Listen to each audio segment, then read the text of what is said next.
Strange and Scary Mysteries of the Month, August 2018. Strange and Scary Mysteries of the Month is a compilation of the weird, disturbing, and downright baffling stories currently happening in our world. From UFOs to serial killers, ancient sites, mysterious creatures, and even ghosts. These are the Strange and Scary Mysteries of the Month for August 2018. Number 5. Drought reveals massive hidden henge. Not for 160 years has Ireland experienced a massive drought and heat wave like the one that's going on right now. But this latest one brought with it a surprise when it revealed the location of a previously unknown 4,000 to 5,000 year old henge in the historic Boyne Valley. It was a fine day when author and photographer Anthony Murphy decided to fly his drone over the famous prehistoric passage tomb Newgrange. Murphy is a specialist of megalithic monuments and runs the website Mythical Ireland. He's interested in ancient structures, especially those in the Boyne Valley area. As he photographed an aerial view of Newgrange, he noticed an unusual circular formation in the field right next to it. He called his partner Ken Williams to check it out with him. Afterwards, they showed the photos to archaeologists, who confirmed the formation he captured as a footprint of an ancient timber henge. Murphy had flown and photographed the area countless times before, and this was the first time he'd ever seen it. Because of the drought, the henge, after thousands of years, allowed itself to appear in the photographs.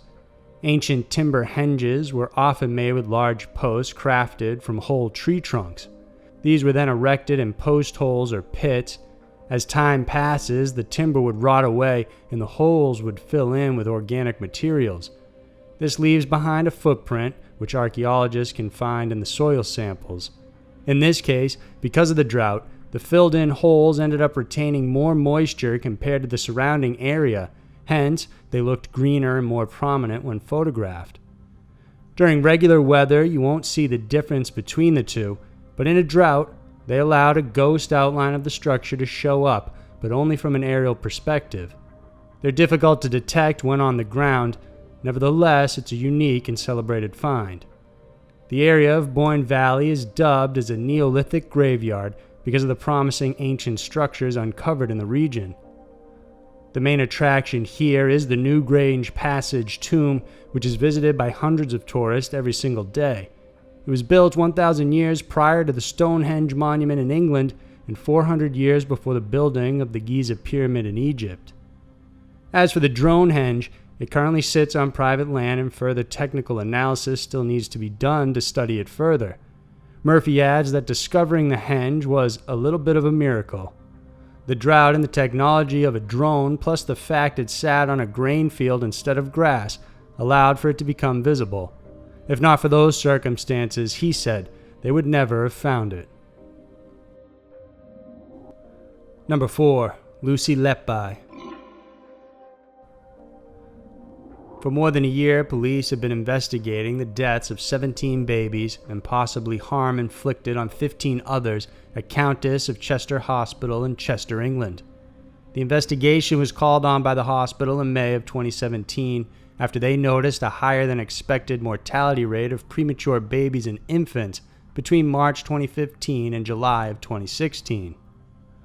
The hospital asked police to rule out cases of unnatural deaths, and soon they narrowed it down to 8 cases before officially discovering a total of 17 babies dying suspiciously in the hospital, while 15 others suffered non-fatal collapses, which is when a baby's health suddenly declines but it manages to survive. Internal reviews were also done and it uncovered severely lacking protocols, gaps in the medical and nursing logs, poor decision-making, and reluctance of staff to seek counsel from others. Police investigated the matter further, and it's only this year that they finally named and arrested a suspect. Friends, family, and all those who knew 28-year-old Lucy Letby were shocked when the neonatal nurse was arrested at her home this past July. She was described by those who knew her as a professional nurse, quiet and geeky, completely dedicated to her dream job, and as someone who wouldn't hurt a fly. Soon after the arrest, she posted bail and police were seen in her home collecting forensic evidence. Since 2011, Letby had been working at the hospital, and she had appeared twice in the hospital's newsletter, once in 2013 and again in 2015.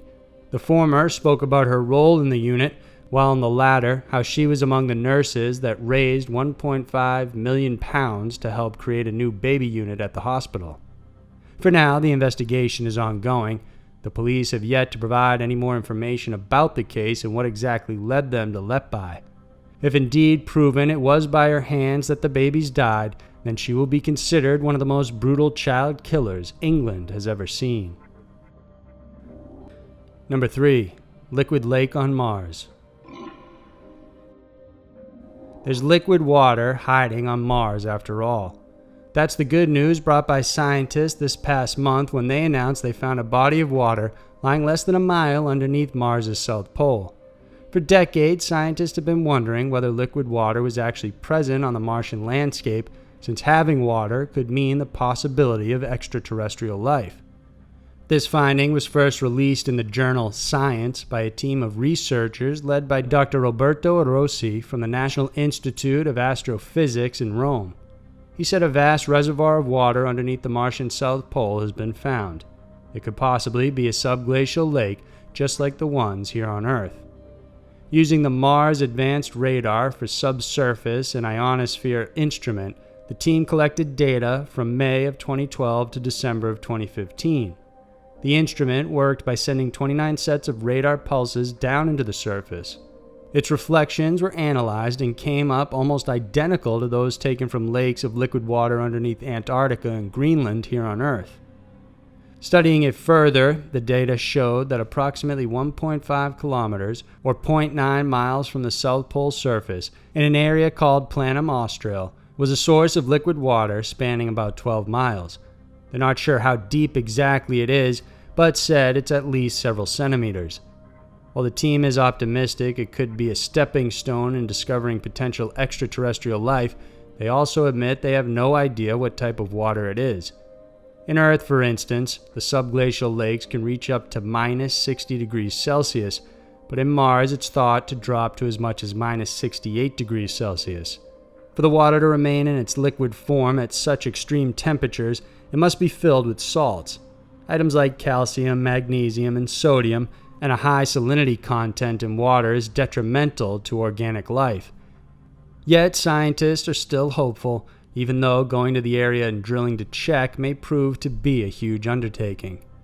Scientists are interested to find out whether this is a unique area or if it's more common on the Martian surface. If the latter, it could prove to be a game changer if a stable body of water is found, even if underneath the surface. Simply put, with the presence of liquid water, there's a promise of life. It may be too soon to proclaim once and for all that there is one on Mars, but according to Dr. Rossi, it's likely that this is what we would describe as a habitat. It has at least some of the conditions that terrestrial microorganisms would need to survive. Number 2. The search for Molly Tibbetts. On the night of July 18, 2018 at 10 p.m., 20-year-old Molly Tibbetts sent her boyfriend a message saying goodnight on Snapchat. She was staying at her boyfriend's brother's house in Brooklyn, Iowa. Her boyfriend was working 2 hours away, so Molly was all alone. After this goodnight message the following day, she was nowhere to be found. Molly is described by her family as a fighter. She is kind, sweet, and often has a ready smile. On the day she was last seen, Molly went out to go jogging. Initial reports said she disappeared during her run, but that timeline was off since she still spoke to her mother at around 7:30 p.m. on the night of the 18th and sent the Snapchat message to her boyfriend later that night. On the 19th, Molly failed to show up for work at the Grinnell Regional Medical Center and didn't return any phone calls. Her family said her phone went straight to voicemail, and they believe she may have been taken on the night of the 18th or on the morning of the 19th since her red work uniform was nowhere to be found inside the house. Currently, the investigation is still ongoing. Since she was reported missing, more than 500 tips and leads have come in and are still being investigated by officers. Police combed through Brooklyn, the small community of 1,400 people where Tibbetts had disappeared. The search concentrated on possible running routes she may have taken, as well as in the home and almost every farm building, shed, and barn in the area. The FBI has also joined in contributing their expertise in hopefully tracking down Molly's last whereabouts. Her father, Robert, has also issued a plea for social media and other tech companies like Fitbit, since Molly's believed to have been wearing hers when she disappeared, to assist in the search. She was an upcoming sophomore at the University of Iowa. In her first year, she studied and specialized in psychology. Her mother, Laura, resides in Iowa, while her father lives in California. Molly is a middle child with two brothers, Jake and Scott. On August 21st, Molly's body was discovered in a cornfield in her hometown. The Iowa State Medical Examiner says that she was murdered and that the cause of death was multiple sharp force injuries. They have a suspect in custody, 24-year-old Christian Rivera, and he's been charged with first-degree murder. Number 1. Egidius Schiffer. Known as the Atchen Strangler, Egidius Schiffer was a serial killer who murdered 5 women between 1983 and 1990 in the northwestern part of Germany. Schiffer targeted females who frequented nightclubs and nabbed them while they were on their way home or waiting for a bus or cab. His first known victim was 18-year-old Marion G., and he attacked her while she was standing at a bus stop after a night of clubbing. The girl fought back and even trampled his windshield, but Schiffer still managed to strangle and kill her before throwing her body into a small fish pond. The following year, in February of '84, he attacked 15-year-old Andrea W. The student was also strangled and her body was left close to a deserted dirt road. The third victim was 17-year-old Angelica S., who got into Schiffer's car on August 31st, 1984, after he likely offered to give her a ride home. Her body was found in a forest later on, and by December, Schiffer had struck again, this time abducting 18-year-old Marion L. while she waited at a bus stop. She was molested before being killed. Schiffer then took her body, placed it in the trunk of his car, and drove for an hour before dropping it off in a deserted area. He covered the body with leaves and then left. His final victim was a girl named Sabine. The 31-year-old was heading out from Inside nightclub on June 16, 1990, when Schiffer dragged her into his Mercedes, raped her, and then strangled her to death. It wasn't until a year later when her bones were recovered from a forest and she was identified using dental records. It would take 18 years to pass before Schiffer was brought to justice. He was caught trying to steal scrap metal and gave a voluntary saliva sample. As a result, his DNA matched those obtained from the crime scene, which conclusively linked him to the murders. He initially admitted to them, but later recanted his confession. Schiffer said he had sadomasochistic tendencies, and the only reason he admitted to the crimes was because he thought the idea of punishment and pre-trial detention was arousing. The court didn't buy it, and Schiffer was sentenced to life in prison for all 5 murders. But this past month, at the age of 61, Schiffer's dead body was found inside his jail cell. The post-mortem indicated he had died from heart failure following an autoerotic sex act.